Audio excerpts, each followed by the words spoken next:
जब भी हम सहरा का तसव्वुर करते हैं तो जहन में एक ऐसी जगह आती है जहां हर तरफ सिर्फ रेत ही रेत हो, ना पानी, ना सब्जा और ना ही जिंदगी। ऐसा माहौल जहां प्लांट्स का सरवाइव करना तकरीबन नामुमकिन होता है। लेकिन चीन के एक इलाके इनर मंगोलिया के डालात बैनर डेजर्ट में कुछ ऐसा हुआ जिसने सबको हैरान कर दिया। चंद ही सालों में इस बंजर जमीन को एक ग्रीन ओएसिस में तब्दील कर दिया गया। और हैरत की बात यह है कि इस तब्दीली के पीछे थे 12 लाख रैबिट्स।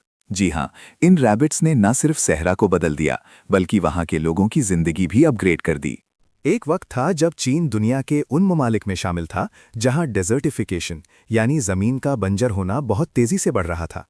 हर साल हजारों स्क्वायर किलोमीटर जमीन सहरा में तब्दील हो रही थी। लेकिन चीन ने इस मसले को इग्नोर नहीं किया, बल्कि एक स्मार्ट स्ट्रैटेजी के साथ इसका हल निकालने का फैसला किया। एक मशहूर साइंसदान चियान श्वेसन ने ये आइडिया दिया कि सिर्फ दरख्त लगाना काफी नहीं, बल्कि एग्रीकल्चर, एनिमल्स और एनवायरनमेंट को एक साथ मिलाकर काम करना होगा। यही आइडिया बाद में एक गेम चेंजिंग कॉन्सेप्ट बन गया। चीन ने फ्रांस से एक खास नस्ल के रैबिट्स मुतारिफ करवाए जिन्हें रेक्स हेयर कहा जाता है। ये रैबिट्स सहरा के लिए परफेक्ट थे क्योंकि ये ड्राई एनवायरनमेंट में इजीली सर्वाइव करते हैं, जमीन खोदते हैं जिससे सॉइल सॉफ्ट और फर्टाइल हो जाती है। इनका वेस्ट कुदरती फर्टिलाइजर का काम करता है। और सबसे बड़ा फैक्टर, इनकी सुपर फास्ट रिप्रोडक्शन। एक रैबिट साल में तकरीबन 40 बच्चों को जन्म दे सकता है।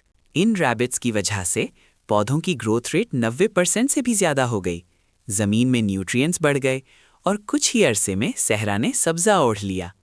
ये एक ऐसा इकोसिस्टम बन गया जहां रैबिट्स, प्लांट्स और इंसान सब एक दूसरे को बेनिफिट दे रहे हैं। ये प्रोजेक्ट सिर्फ एनवायरनमेंट तक महदूद नहीं रहा, बल्कि ये एक प्रॉफिटेबल बिजनेस मॉडल भी बन गया। रैबिट मीट फूड इंडस्ट्री में यूज होने लगा, उनकी फर से एक्सपेंसिव क्लोथिंग तैयार होने लगी, लोकल लोगों की इनकम हजारों डॉलर्स तक पहुंच गई।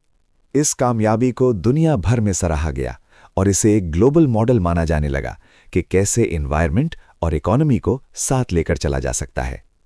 तो ये थी एक ऐसी इंस्पायरिंग स्टोरी जो हमें सिखाती है कि अगर स्मार्ट प्लानिंग और इनोवेशन हो तो नामुमकिन भी मुमकिन बन सकता है। और कभी-कभी एक छोटा सा रैबिट भी दुनिया बदल सकता है।